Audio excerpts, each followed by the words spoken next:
Kita jumpa lagi di kelas kolaborasi dan kamu masih bersama saya Nita Rosita di episode ketiga. Saya adalah aktivis lingkungan, campaigner, dan K-popers.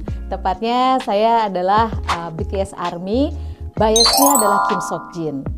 Ada banyak banget alasan, nanti beberapa kali Kim Seokjin akan muncul dalam video ini, jadi teman-teman saya warning dari sekarang untuk tidak kaget melihat wajah Kim Seokjin. Episode ketiga ini kita akan membahas dan mengelaborasi strategi. Dan tadi pertemuan kita sudah dibuka dengan beberapa gambaran bagaimana BTS ARMY melakukan aksi donasi. Pertama, waktu BTS ARMY menggalang donasi buat korban serangan Israel di jalur Gaza pada tahun 2023. Saat itu dananya langsung terkumpul ratusan juta rupiah. Kemudian kita mundur ke belakang tahun 2022, waktu tragedi pertandingan sepak bola di Stadion Kanjuruhan Malang, BTS ARMY juga berhasil mengumpulkan dana 400 juta dalam waktu kurang dari 4 hari. Ini kan sesuatu yang luar biasa, bagaimana BTS ARMY mampu menggerakkan hati para fandom untuk melakukan sesuatu, berdonasi. Yang menarik adalah donasi ini dilakukan atau diberikan dengan angka paling rendah itu sebesar Rp2.000. Kebayang nggak? Karena hati yang digerakkan Rp1.000-2.000 rupiah dari belasan ribu orang itu berhasil memberikan dampak yang luar biasa membantu korban kemanusiaan di Palestina dan juga Kanjuruhan. Kita akan belajar berkampanye ala K-pop yang berhasil membuat orang tergerak dan melakukan sesuatu. Mengulang sedikit bahwa pada dua peristiwa tadi, Palestina dan Kanjuruhan, pesan utamanya apa kira-kira? Menggerakkan rasa kemanusiaan. Itu adalah sesuatu yang sangat dekat, tidak harus BTS ARMY, tapi siapapun yang melihat peristiwa itu, kemudian mendengarkan peristiwa itu, pasti akan tergerak hatinya dan merasa ada sesuatu yang bisa kita lakukan bersama. Sesederhana menyumbangkan uang 2.000 perak untuk aksi kemanusiaan ini. Itu adalah pesan yang cukup kuat yang disampaikan oleh teman-teman K-popers. Episode sebelumnya kita membahas konsep kekuatan baru. Dalam konsep kekuatan baru itu, strategi komunikasi yang digunakan adalah ACE. ACE itu apa sih gitu? Actionable. Ide atau pesan yang dirancang memang untuk kamu lakukan dalam aksi nyata, bukan sekedar wacana. Seperti aksi donasi Kanjuruhan dan Palestina. Di dalam actionable itu bisa dilihat bahwa K-popers bukan sekedar menjadikan idolnya itu sebagai tokoh yang dikagumi. Dalam aksi yang berbeda, kita bisa menggeser uang yang biasanya kita buat merchandise untuk sesuatu yang lebih nyata, membantu orang lain. Kedua adalah connected. Connected itu artinya kita terkoneksi dengan rekan sebaya. Sama seperti dalam kasus Kanjuruhan dan Palestina. Kita merasa terkoneksi, membayangkan bahwa yang di Kanjuruhan itu bisa jadi adalah adik kita, bisa jadi adalah kakak kita. Ada empati yang terbangun. Dalam extensible sebagai unsur yang ketiga dari ACE, ketika kita sudah merasa terkoneksi, maka kita akan tergerak melakukan sesuatu versinya kita gitu. Nah, dalam ACE ini, kekuatan baru itu membuka peluang bagi setiap audiensnya untuk mengembangkan caranya mereka, memproduksi ulang pesan utama yang disampaikan oleh si penyampai pesan. Kalau teman-teman tahu, di ekosistemnya BTS ARMY ada ARMY Health Center. AHC ini adalah sekumpulan orang-orang psikolog muda yang peduli pada kesehatan mental ARMY. Jadi dalam sebuah acara misalkan mereka membuka booth bagi ARMY untuk mencurahkan perasaannya. Nah, itu adalah hasil pengembangan dari apa yang disebut sebagai Love Myself versinya BTS. Yang paling penting dalam extensible adalah teman-teman bisa melihat pada publik mana pesan itu disampaikan dan membuka peluang bagi publik itu atau audiens yang kamu sasar untuk mengembangkan versinya. Ini beda dengan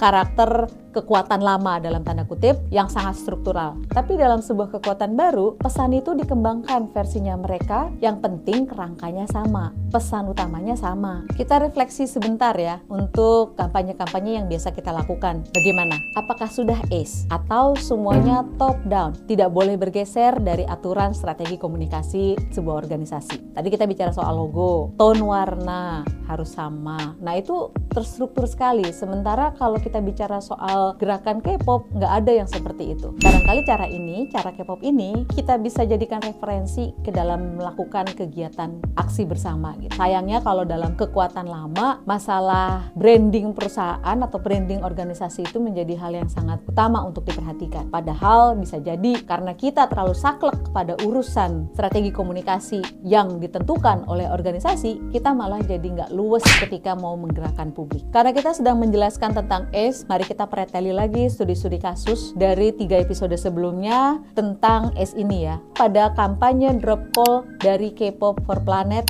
aksinya apa yang diminta? Yang pertama, tanda tangan petisi.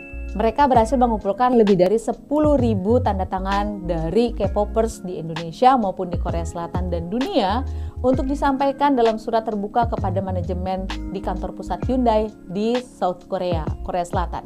Pesan lingkungan lainnya yang dilakukan K-popers adalah aksi tanam pohon. Menurutmu, apakah aksi ini adalah sebuah aksi yang nyata? Oh, nyata sekali dan mudah dilakukan.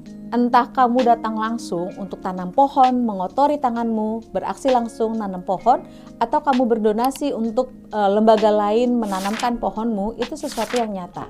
Jadi teman-teman, call to action atau panggilan aksi itu harus singkat, harus padat, dan jelas gitu aksinya.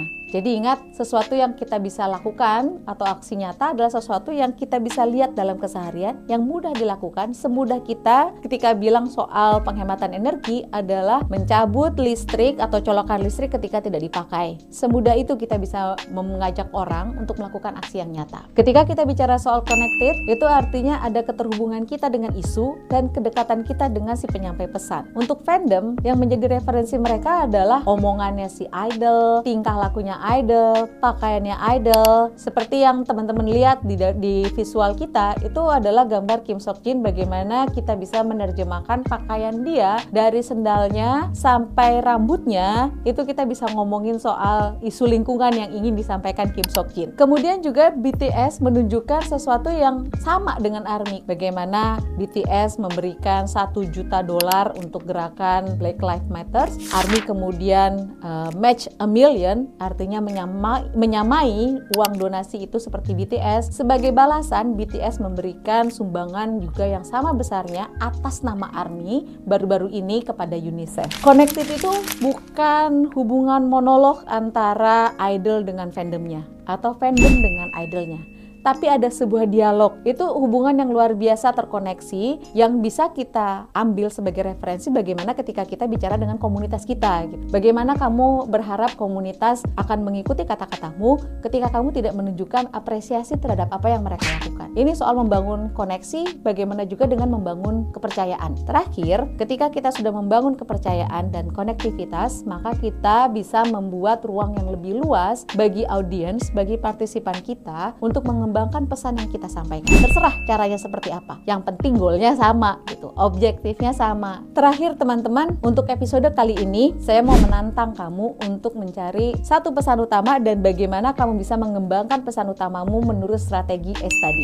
Temukan actionnya, call to action, bangun konektivitas antara kamu dengan audiensmu melalui pesan utama itu, dan buka ruang bagaimana pesan itu bisa dikembangkan supaya bisa menjangkau lebih banyak publik dan menggerakkan publik untuk gerakanmu. Kita jumpa di episode lainnya. Yo!